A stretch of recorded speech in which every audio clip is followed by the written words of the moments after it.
जय गणेश पाहि मां। जय गणेश जय गणेश जय गणेश जय गणेश जय गणेश पाहि मां। जय गणेश जय गणेश जय गणेश पाहि मां। जय गणेश जय गणेश जय गणेश जय गणेश जय गणेश जय गणेश पाहि मां। जय गणेश जय गणेश जय गणेश पाहि मां। जय गणेश जय गणेश जय गणेश पाहि मां।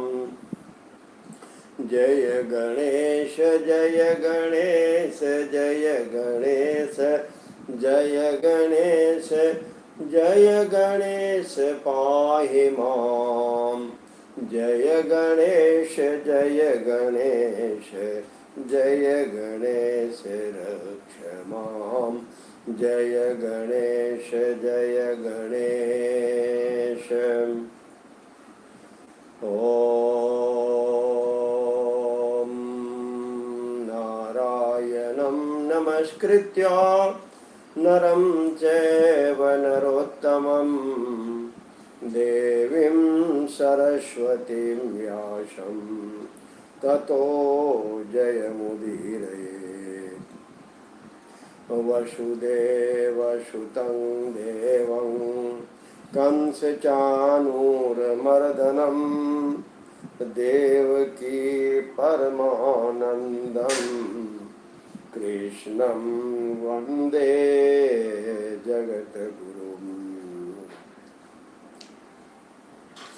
सच्चिदानन्दरूपाय विश्वोत्पत्त्यादिहेतवे तापत्रय विनाशाय श्रीकृष्णाय वयं नमः।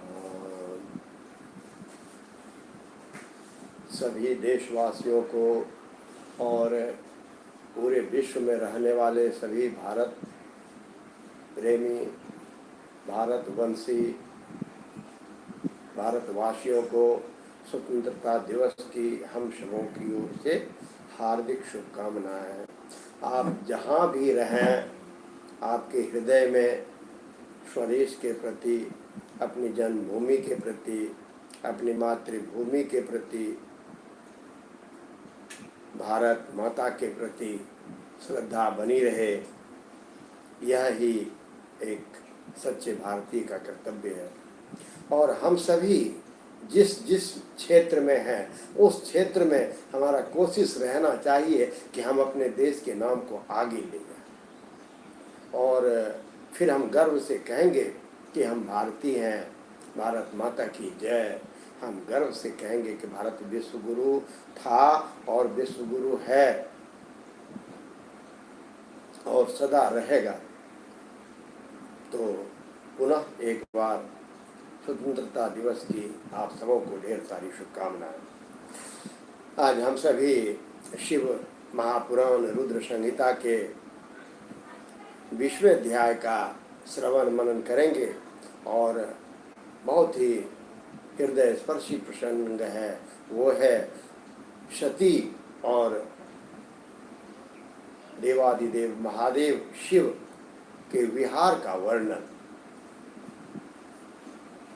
ओम नमः शिवाय ओम नमः शिवाय ओम नमः शिवाय ओम नमः शिवाय ओम नमः शिवाय ओम नमः शिवाय ओम नमः शिवाय ओम नमः शिवाय ओम नमः ओम नमः शिवाय ओम नमः शिवाय ओम नमः शिवाय नमः शिवाय ओम नमः शिवाय ओम नमः शिवाय ओम नमः शिवाय।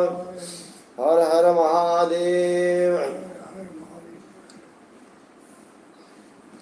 अथ द्वाविंशोऽध्यायः सती और शिव का विहार वर्णन। ब्रह्मोवाच कदाचिददक्षस्य तनया जलदागमे कैलास सक्षमाभृतः प्राह प्रस्थस्तं वृषभध्वजम्।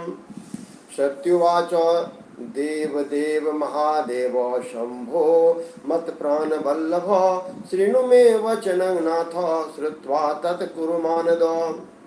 घनागमोऽयं सम्प्राप्तः कालः परम दुःखः अनेकवर्णा मेघागो संहिताम्बरदीक्षया विवान्ति वाता हृदयं हारयन्तीति वेगिनः कदम्बरजसाधीता पाथो बिन्दु विकर्षणा मेघानां गर्जितैरुच्चैर्धाराशारं विमुञ्चताम् विद्युत्पताकिनां तीव्रै क्षुब्धं स्यात् कस्य नो मनः नो शून्यो दृश्यते नापि मेघच्छन्नो निशापतिः दिवापि रात्रिवद्भाति विरही व्यसनाकरः मेघा नैकत्र तिष्ठन्तो ध्वन्नन्तः पवने ऋता पतन्ते इव लोकानां दृश्यन्ते मूर्धनि शंकरः। ब्रह्मा जी बोले, किसी खास समय वर्षा ऋतु में जब श्री महादेव जी कैलाश पर्वत के शिखर पर विराजमान थे, उस समय सती शिव जी से कहने लगी। सती बोली, हे देवदेव, हे महादेव, हे शंभो, हे मेरे प्राण वल्लभ, हे नाथ मेरे वचन को सुनिए और हे मानद सुनकर आप उन्हें पूरा कीजिए। हे नाथ, यह परम कष्टदायक वर्षा काल आ गया है तथा अनेक वर्ण के मेघों के गर्जना से आकाश तथा दिशाएं व्याप्त हो गई है।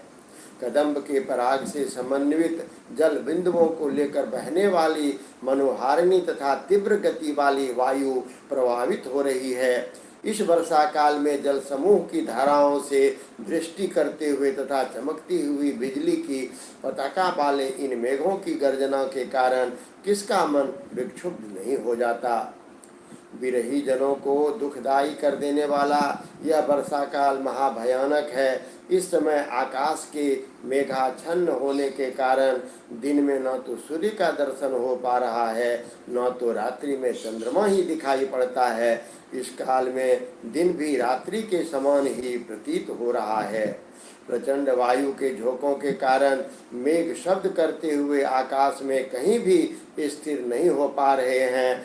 हे शंकर, हे मेघ ऐसे प्रतीत हो रहे हैं जैसे अभी लोगों के सिर पर गिर जाएंगे।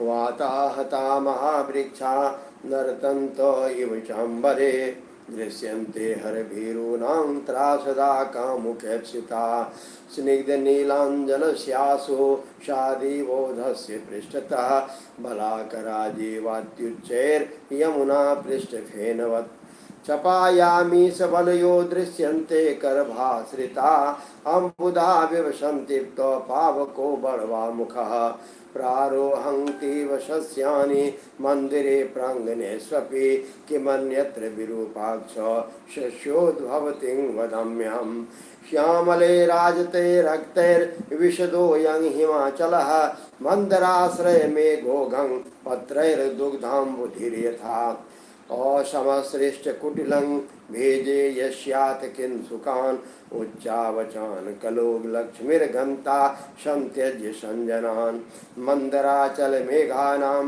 शब्देन हृजतां मुहु के कायं ते प्रतिवने सततं पृष्ठ सूचकं मेघोत्सुकानां मधुरश्चातकानां मनोहरः धारासार सरस्तापं पेतुः प्रतिपथोद्गतम् मेघानां पश्य मध्ये दुर्नयं करकोत्करे ये छादयन्त्युनुगते मयूरांश्चातकां तथा शिखी सारंगयोर्दृष्ट्वा मित्रापि पराभवम् हर्ष गच्छन्ति गिरिश विदूरमपि मानसम् एतस्मिन् विषये काले नीडङ्काकाश्च कोरका कुर्वन्ति त्वां विनागे हां कथं शांतिं वाप्स्यसि।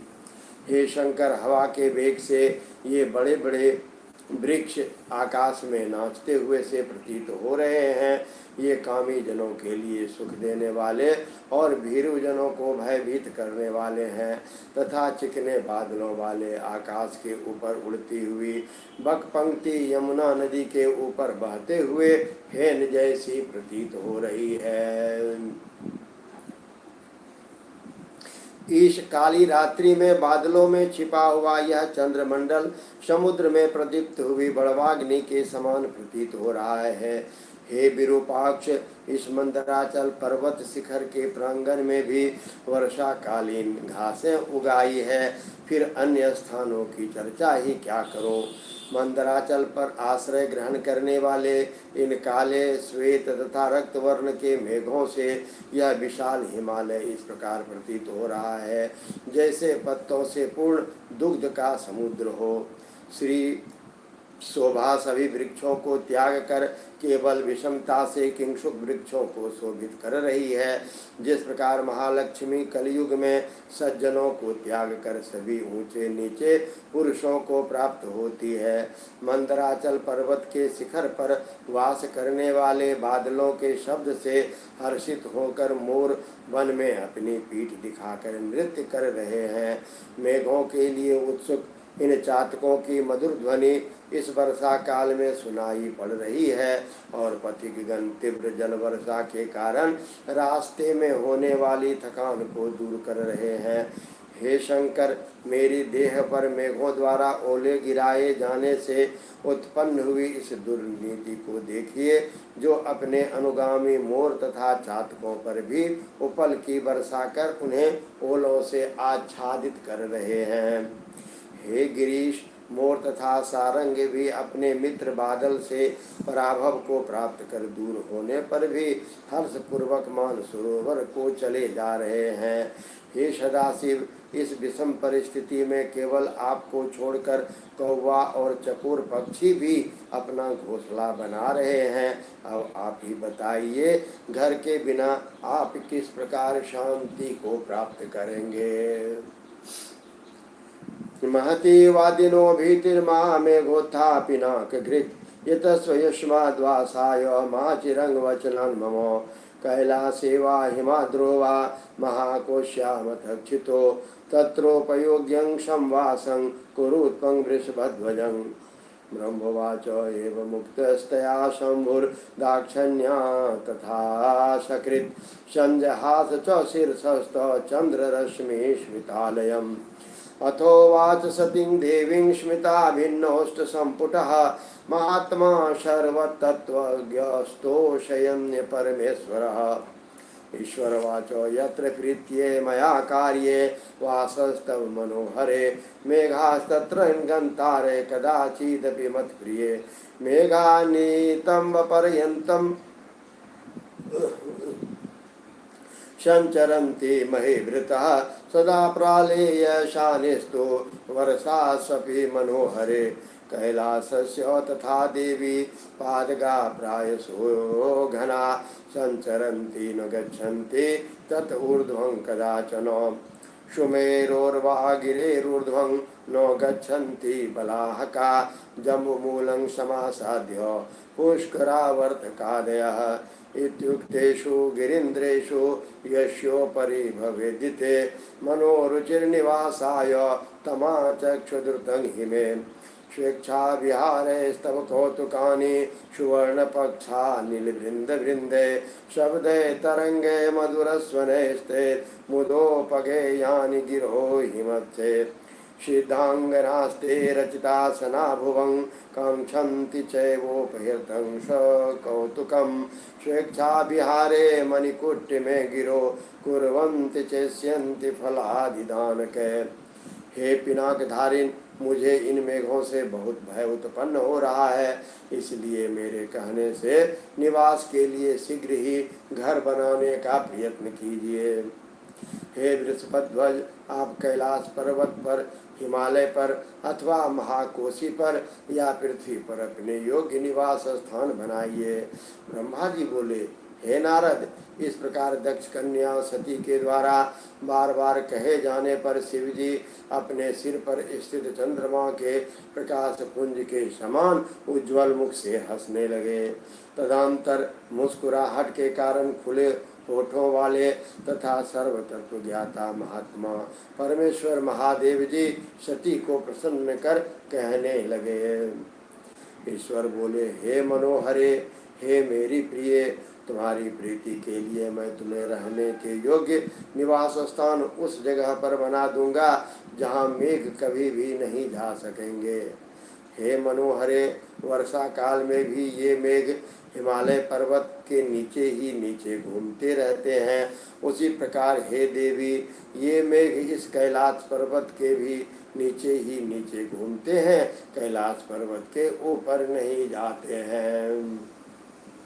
पुष्कर, आवर्तक आदि मेघ भी जम्बू के मूल भाग तक ही रह जाते हैं। ये जम्बू के ऊपर रहने वाले सुमेरु पर्वत के शिखर पर नहीं जाते हैं। हे प्रिय, इन वर्णित पर्वतों में जिस पर्वत पर तुम्हारी निवास करने की इच्छा हो उस पर्वत को शीघ्र ही बताओ। इस हिमालय पर्वत पर निवास करने से स्वच्छंद विहार करने वाले स्वर्ण के सदृश पंख वाले ये अनिल नामक पक्षी समूह ऊंचे ऊंचे मधुर शब्दों से तुम्हारे कौतुक केली क्रीड़ा का गान करेंगे। सिद्धों की कमनीय स्त्रियां मनियों के द्वारा कूट कर लाई हुई इस हिमालय की भूमि पर स्वेच्छा विहार काल में कौतुक से तुम्हारे बैठने के लिए आसन का निर्माण कर स्वच्छ पृथ्वी को तुम्हारे लिए अर्पण करेंगी और अनेक प्रकार के फल मूल आदि लाकर देने की इच्छा करेंगे। फनिंद्र कन्या गिरिकन्यकाश्च या नाग कन्या चतुरंग मुख्या सर्वास्तुतास्ते सततं सहायतां समाचरिष्यन्त्युन्मोद विभ्रमे। रूपं तदेव मतुलं वदनं सुचारु दृष्ट्वंगना निज वपुर्निजकान्तिह्यं हेला निजे वपुषि रूपगणेषु नित्यं कर्तार एत्य निमिषे क्षण चारु रूपा। या मेनका पर्वत राज जाया रूपैर्गुणे ख्यातवती त्रिलोके सा चापिते तत्र मनोनुमोदं नित्यं करिष्यन्त्यनुनाथ नद्ये। पुरस्तवर्गे गिरिराज वन्द्ये प्रीति विचिन्विद्विरधारु रूपां शिक्षा सदा ते खलु सोचितापि कार्यानहं प्रीतियुता गुणाद्ये। विचित्रे कोकिलालाप मोदे कुञ्जगनावृतं सदा वसंत प्रभुवं गन्तुमिच्छसि किं प्रिये। नाना बहुजला पूर्ण सरह शीत समावृतं पद्मिनी शतसो युक्तं चलेन्द्रं हिमाचलं। सर्वकाम प्रदैर्वृक्षे शाद्वले कल्पसंज्ञके सक्षणं पश्य कुसुमान्यथा स्वकरिगो व्रजम्। प्रशांत स्वापदगनं मुनिभिर्यातेभिर्वृतं देवालये महामाये नानामृगगणैर्युतं। स्फटिके स्वर्णवप्राद्ये राजतैश्च विराजितं मानसादि सरोरंगे रभितः परिशोभितं। हिरण्मये रत्ननाले पंकजैर्मुकुलैर्वृतं शिशुमारैस्तथा संख्ये कच्छपैर्मकरे करे। निषेवितं मञ्जुलैश्च तथा नीलोत्पलादिभिः देवेशि तस्मान्मुक्तैश्च सर्वगन्धैश्च कंकुभैः। लसद्गन्धजलैः शुभ्रैरापूर्णैः स्वच्छकान्तिभिः। ये नाग कन्याएं, पर्वत कन्याएं एवं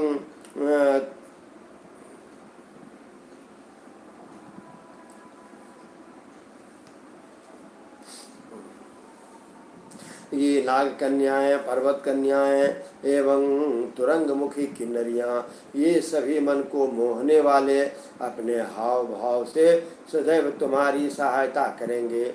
तुम्हारे इस अतुलनीय रूप तथा मनोहारी मुख को देखकर वहाँ की स्त्रियां अपने पति के लिए मनोहर लगने वाले शरीर, अपने रूप और गुणों को धिक्कार करेंगी तथा तुम्हारी ओर निरंतर देखती रहेंगी।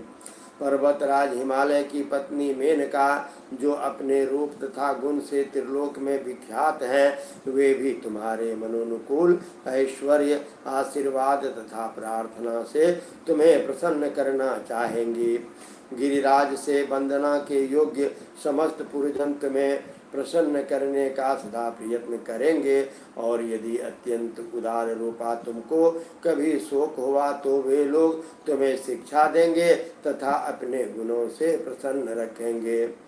हे प्रिय, कोकिलों के विचित्र मधुर आलापों से परिपूर्ण कुंज समूहों से आवृत स्थान में, जहाँ वसंत की उत्पत्ति का स्थान है, क्या तुम उस स्थान में जाना चाहती हो, जहाँ विविध प्रकार के अनेक तालाब सैकड़ों कमलिनियों से समन्वित शीतल जल से परिपूर्ण है, जहाँ अश्व, हाथी तथा गौओं का निवास है। हे देवी, वहाँ सभी प्रकार की कामनाओं को प्रदान करने वाले कल्प संख्यक वृक्षों से घिरे हुए सुंदर मनोहारी पुष्पों को तथा हरे भरे नवीन घास के मैदान को प्रफुल्लित नेत्रों से देखना। हे महामाये, इस प्रकार के उस हिमालय पर हिंसक जंतुगण भी शांति पूर्वक निवास करते हैं। वह अनेक प्रकार के मृगगणों से युक्त हैं। वहाँ पर स्थित देवालयों में मुनियों तथा यतियों का निवास है।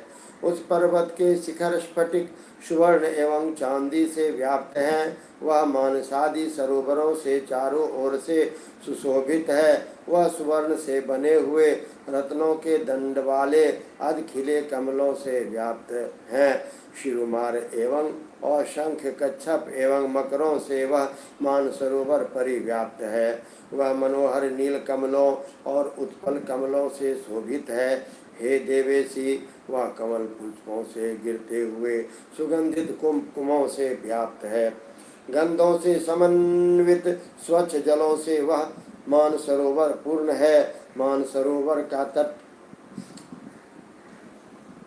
शाद्वलैस्तरुणै तुंगै स्थिरस्थै रूप शोभितं नृत्य देभिर्विशाखे तैर्वर्जयन्तं स्वयं भवम् कामदेवै शारसैश्च मत्तचक्रांग शोभिते मधुराराविभिर्मोदो कारिभिर्भ्रमरादिभिः शब्दयामानं च मुदा कामोदीप्यन कारकम् वासवस्य कुबेरस्य यमस्य वरुणस्य च अग्ने कोनपराजस्य मारुतस्य परस्य च पुरीभिः शोभिशिखरं मेरुच्रुच्चे सुरालयं रंभा सची मेनकादि विरम्भोरुगण सेवितं किं त्वमिच्छसि सर्वेषां पर्वतानां हि भूभृतां सारभूते महारम्ये संविहर्तुं महागिरो तत्र देवी सखियुता साप्सरोगणमण्डिता नित्यं करिष्यति सची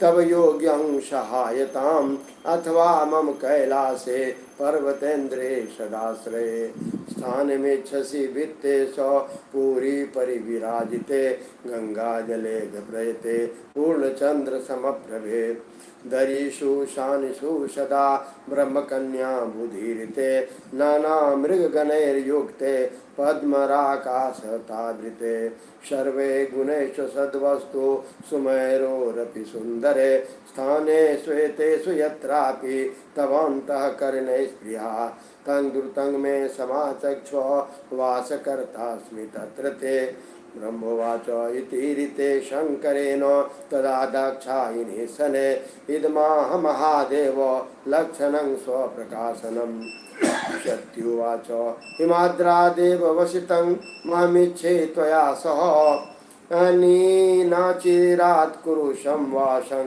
तस्मिन्नेव महागुरो मानसरोवर का तट हरे भरे ऊंचे एवं नवीन घास वाले भूमि भाग से सुशोभित हैं। यहाँ के साखोट के वृक्ष इस प्रकार प्रतीत हो रहे हैं जैसे अपनी शाखा को हिलाकर नृत्य कर रहे हों।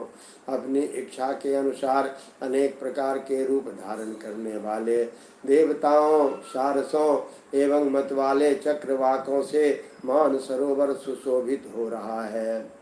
परम आनंद को प्रदान करने वाले भौरों के मधुर गुंजों से गुंजित वह मानसरोवर महान उद्दीपन करने वाला है। मेरु पर्वत के ऊंचे शिखर पर इंद्र, कुबेर, यम, वरुण, अग्नि, निरृति, वायु तथा ईशान की पुरियां है जहाँ देवताओं का निवास स्थान है। रंभा, शची एवं मेनकादि अप्सराओं से वह मेरु शिखर सुशोभित है। हे देवी, क्या तुम उन समस्त पर्वतों के राजा तथा पृथ्वी के सारभूत महारम्य सुमेरु पर्वत पर विहार करना चाहती हो? वहाँ निवास करने से सखियों एवं अप्सराओं सहित सची देवी तुम्हारी उचित सहायता करेंगे। अथवा तुम मेरे आश्रयभूत कैलाश पर, जो पर्वत केंद्र के नाम से विख्यात है, उस पर निवास करना चाहती हो, जहाँ पर कुबेर की अलकापुरी है, जहाँ गंगा की जलधारा बह रही है, जो स्वयं पूर्ण चंद्र के समान समुज्वल है, और जिस कैलाश की कंदराओं तथा शिखरों पर ब्रह्म कन्याएं मनोहर गान करती हैं। यह कैलाश अनेक प्रकार के मृगगणों के समूहों से युक्त, सैकड़ों कमलों से परिपूर्ण एवं सुमेरु पर्वत की अपेक्षा समस्त गुणों से युक्त तथा सुंदर है। हे देवी, इन स्थानों में जहाँ कहीं भी तुम्हारी रहने की इच्छा हो, उस स्थान को शीघ्र मुझे बताओ। मैं वहाँ पर तुम्हारी निवास स्थान का निर्माण करूँगा। ब्रह्मा जी बोले। शंकर के इस प्रकार कहने पर सती देवी अपने निवास स्थान का लक्षण इस प्रकार कहने लगी। सती बोली, हे देव, मैं आपके साथ इस पर्वतराज हिमालय पर ही निवास करना चाहती हूँ। आप इसी पर्वत पर शीघ्रता पूर्वक निवास स्थान का निर्माण कीजिए।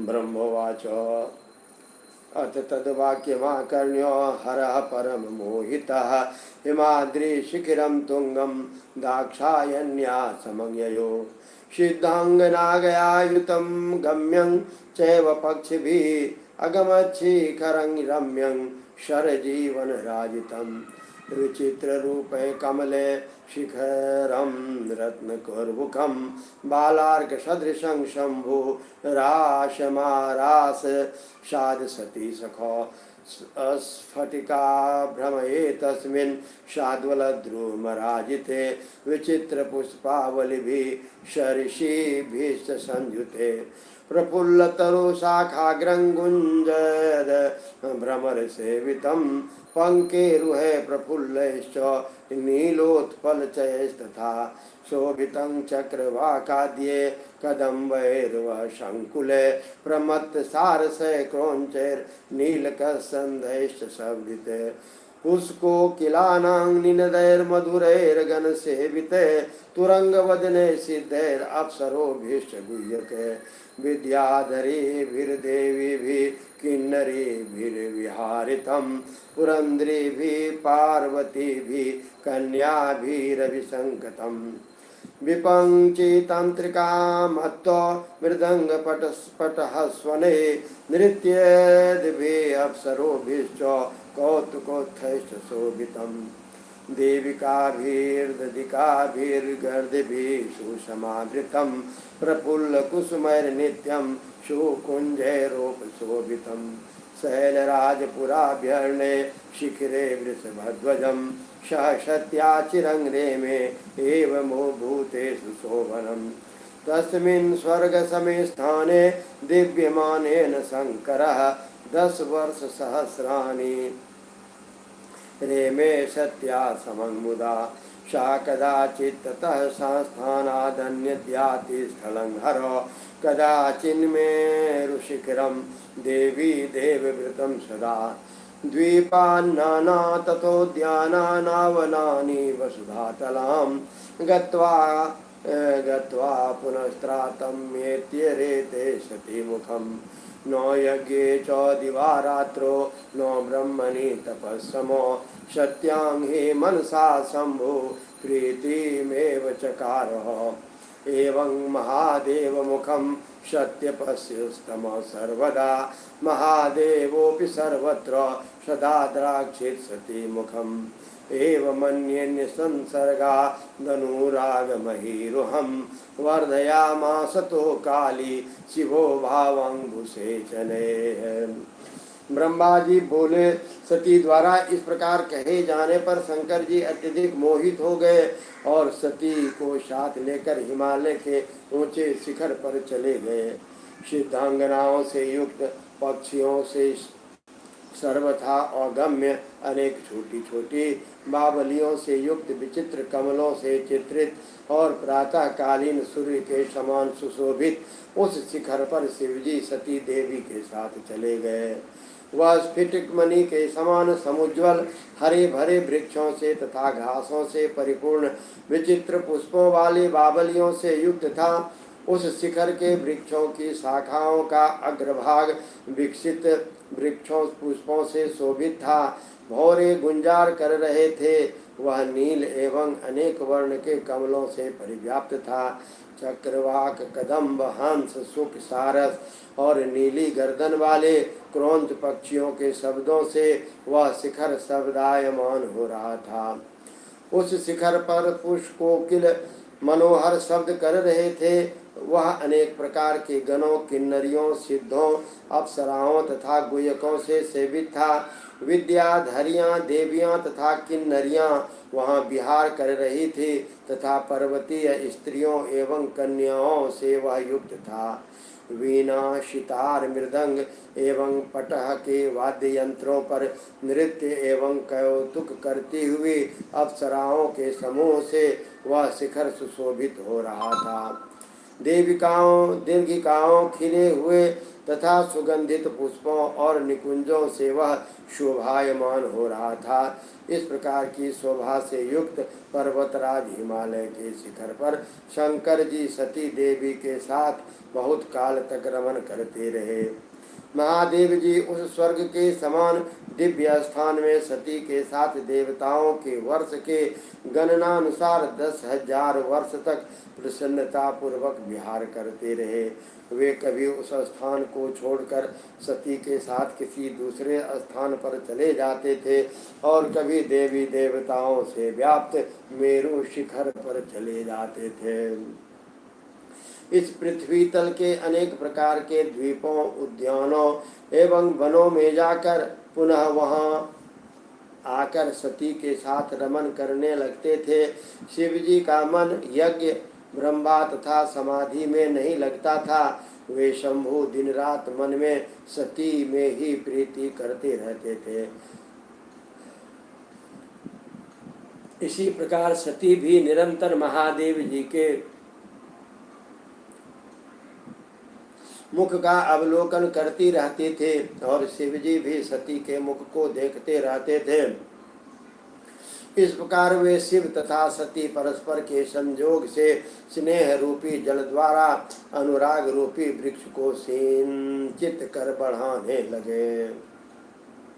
ओम नमः शिवाय, ओम नमः शिवाय, ओम नमः शिवाय, ओम नमः शिवाय, ओम नमः शिवाय, ओम नमः शिवाय, ओम नमः शिवाय, ओम नमः शिवाय।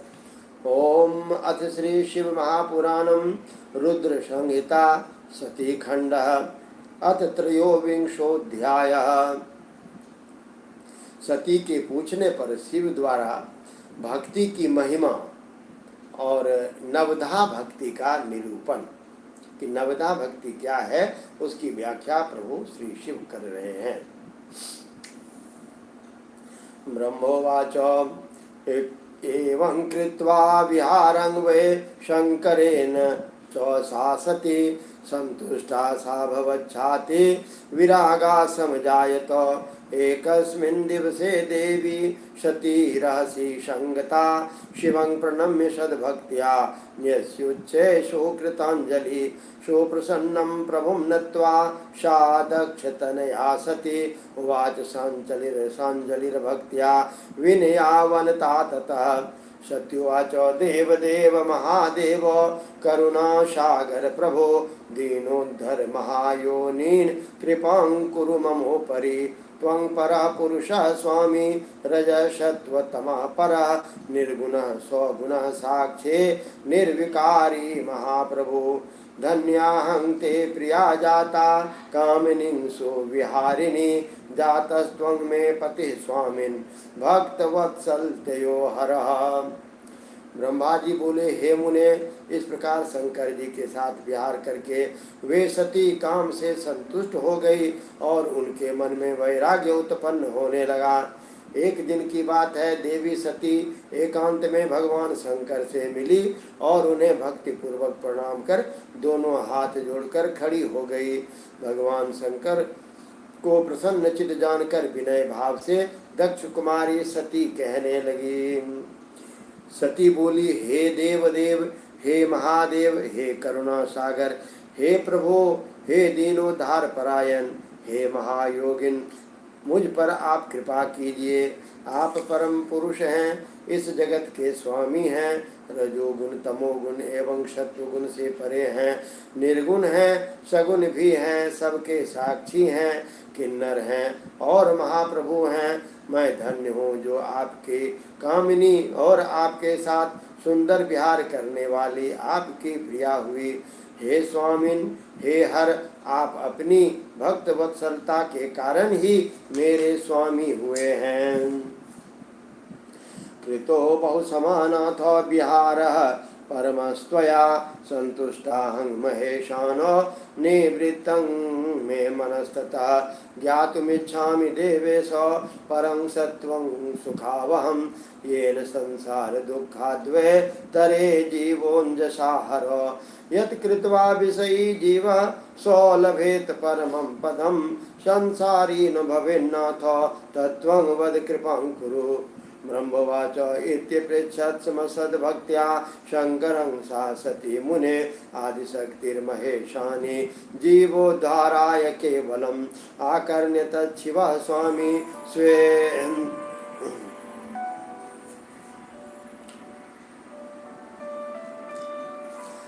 आकर्ण्य तच्छिवः स्वामी स्वेच्छायोपात विग्रह अवोचत पत्रं प्रीतः सतीं योग विरक्तधीः।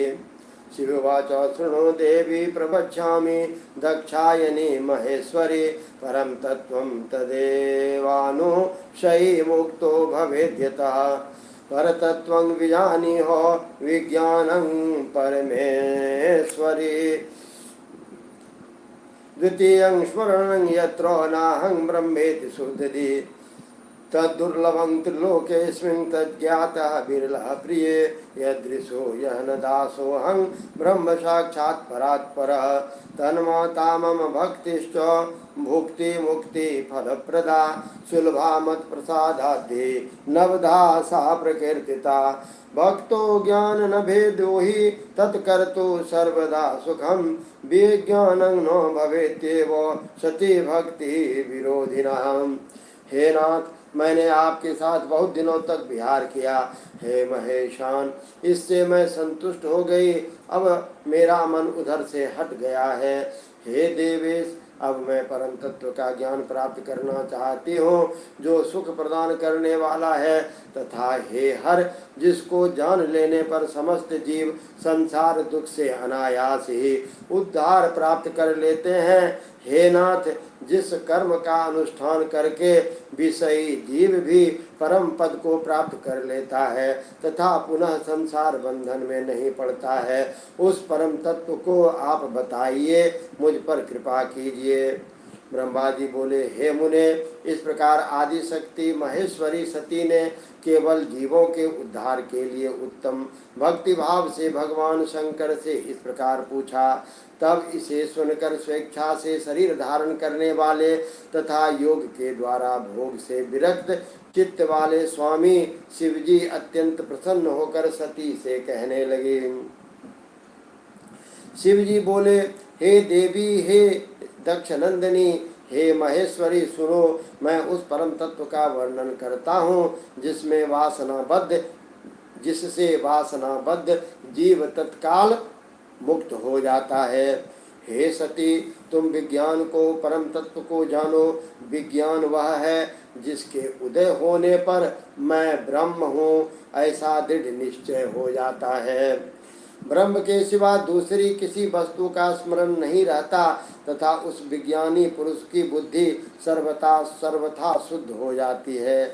हे प्रिय, वह विज्ञान दुर्लभ है। त्रिलोकी में उसका ज्ञाता कोई बिरला ही होता है। वह जो और जैसा भी है वह मेरा स्वरूप ही है, साक्षात परात्पर ब्रह्म है।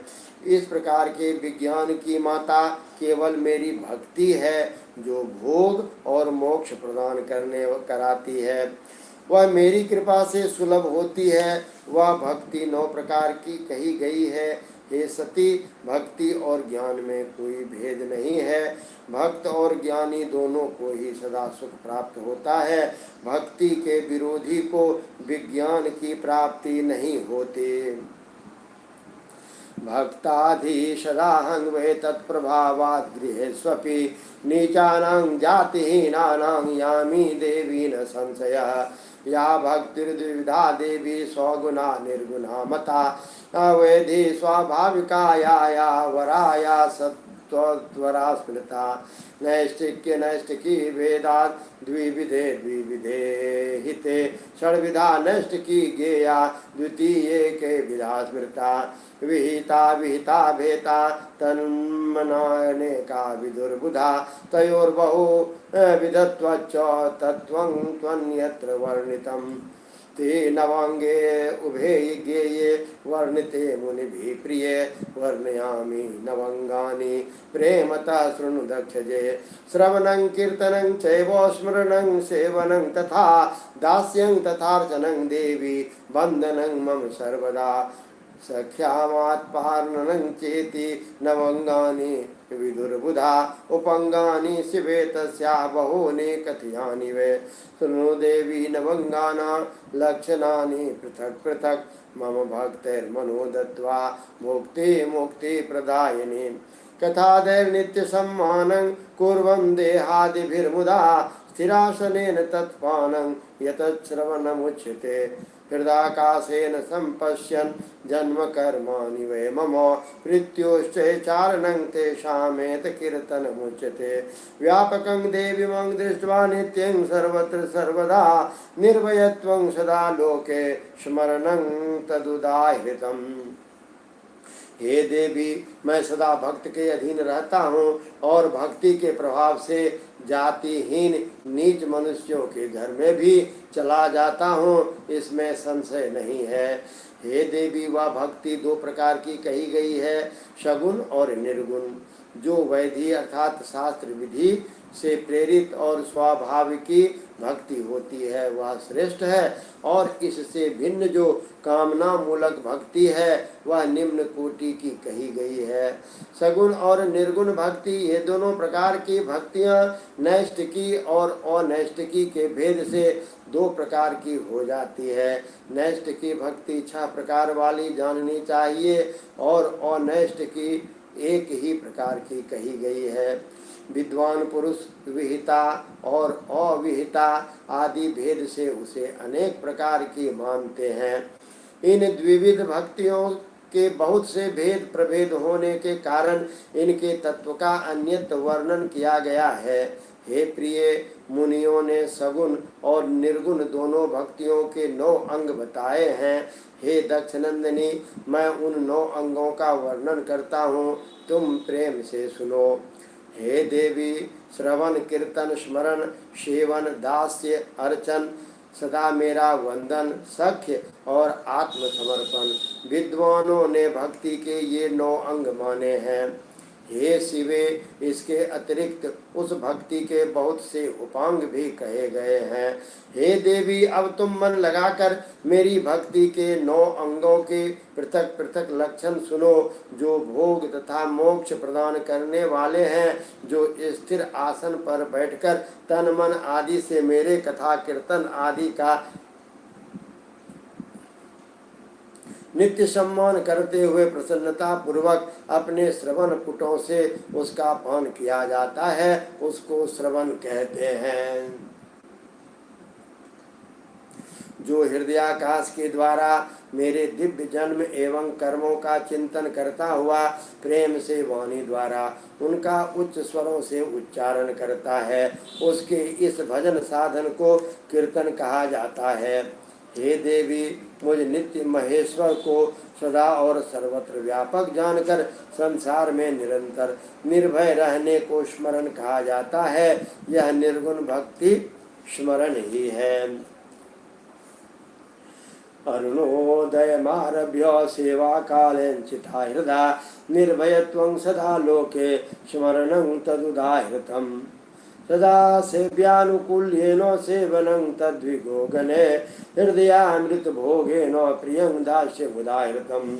सदा वृत्त्यानुकूल्येन विधिना मे परात्मने अर्पणं षोडशानां वे पाद्यादीनां तदर्चनं। मंत्रोच्चारणाध्यायाभ्यां मनसा वचसा क्रमात् यदष्टांगेन भूस्पर्शं तद्वे वन्दनमुच्यते। मंगलामंगलं यद्य तत्करोतीश्वरो हि मे सर्वं तन्मंगलायेति विश्वासः सख्यलक्षणं। कृत्वा देहादिकं तस्य प्रीत्यै सर्वं तदर्पणं। निर्वाहाय च शून्यत्वं यत्यदात्मसमर्पणं। लवंगानीति मद्भक्तेर्भोक्ति मुक्ति प्रदायिनी मम प्रियाणि चातीव ज्ञानोत्पत्तिकारिणी च। उपंगानि च मद्भक्तेर्बहूनि कथितानि वे विल्वादि सेवतादीनि समूह्यानि विचारता। इत्थं संगोपांग भक्तिर्मम सर्वोत्तमा प्रिये ज्ञान वैराग्य जननी मुक्तिदासी विराजते। सर्वकर्म फलोत्पत्ति सर्वदा त्वत् समप्रिया यचिते शास्त्रिता नित्यं सर्वदा तोति मत्प्रिया। अरुणोदय काल से प्रारंभ कर शयन पर्यंत तत्पर चित्त से निर्भय होकर भगवत विग्रह की सेवा करने को स्मरण कहा जाता है। यह सगुण स्मरण भक्ति है। हर समय सेव्य की अनुकूलता का ध्यान रखते हुए और हृदय और इंद्रिय से जो निरंतर सेवा की जाती है वही सेवन नामक भक्ति है। अपने को प्रभु का किंकर समझकर हृदयामृत के भोग से स्वामी का सदा प्रिय संपादन करते रहना दास्य कहा गया है। अपने को सदा सेवक समझकर शास्त्रीय विधि से मुझ परमात्मा को सदा पाद्य आदि 16 उपचारों का जो समर्पण करता है उसे अर्चन कहा जाता है। वाणी से मंत्र का उच्चारण करते हुए तथा मन से ध्यान करते हुए 8 अंगों से भूमि का स्पर्श करते हुए जो इष्ट देव को अष्टांग प्रणाम किया जाता है उसे वंदन कहा जाता है। ईश्वर मंगल और मंगल जो कुछ भी करता है वह सब मेरे मंगल के लिए है, ऐसा दृढ़ विश्वास रखना शक्य भक्ति का लक्षण है। देह आदि जो कुछ भी अपनी कही जाने वाली वस्तु है वह सब भगवान की प्रसन्नता के लिए उन्हीं को समर्पित करके अपने निर्वाह के लिए कुछ भी बचाकर न रखना तथा अथवा अपना निर्वाह की चिंता से भी रहित हो जाना आत्मसमर्पण कहा जाता है। मेरी भक्ति के ये 9 अंग हैं जो भोग तथा मोक्ष प्रदान करने वाले हैं। इनसे ज्ञान प्रकट हो जाता है तथा ये साधन मुझे अत्यंत प्रिय हैं। मेरी भक्ति के अनेक उपांग भी कहे गए हैं, जैसे बिल्व आदि का सेवन। इनको विचार से समझ लेना चाहिए। हे प्रिय, इस प्रकार मेरी सांगोपांग भक्ति सबसे उत्तम है। यह ज्ञान वैराग्य की जननी है और मुक्ति इसकी दासी है। हे देवी, भक्ति सर्वदा सभी कर्मों के फलों को देने वाली है। यह भक्ति मुझे सदा तुम्हारे समान ही प्रिय है। जिसके चित्त में नित्य निरंतर यह भक्ति निवास करती है वह मुझे अत्यंत प्रिय है।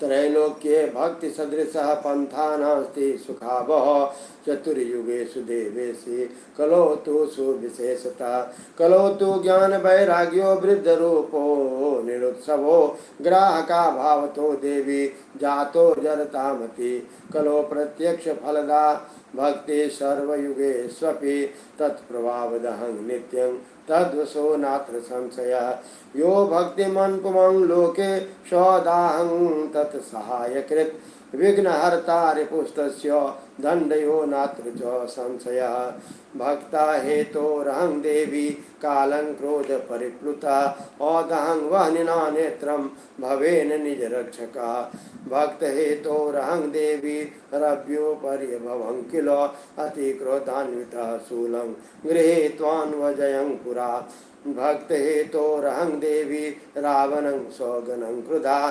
तज्त्यज्यामि स्वक्रुधो नैवे पक्षपातो हि तस्य वे भक्त हेतोरहं देवी व्यासं हि कुमतिग्रहं कस्यं न्यासरसं क्रोधा दण्डयित्वा न दन्दिना किं बहुक्तेन दैवेशि भक्ताधीनः सदा ह्ययम् तत्कर्तो पुरुषः स्याति वसगो नात्र संशयः ब्रह्मोवाच इत्यमाकर्ण्यभक्तेस्तु महत्तं दक्षदा सति जहर्षातीव मनसि प्रणनाम शिवं मुदा पुनः पप्रच्छ सद्भक्त्या दण्डकाण्डविषयं मुने शास्त्रं सुखकरं लोके जीवोद्धारपरायणम् संयमन्त्रशास्त्रं च तन्महात्म्यं विशेषतः अन्यानि धर्मवस्तूनि जीवोद्धारकराणि हे देवेशी तीनों लोकों और चारों युगों में भक्ति के समान दूसरा कोई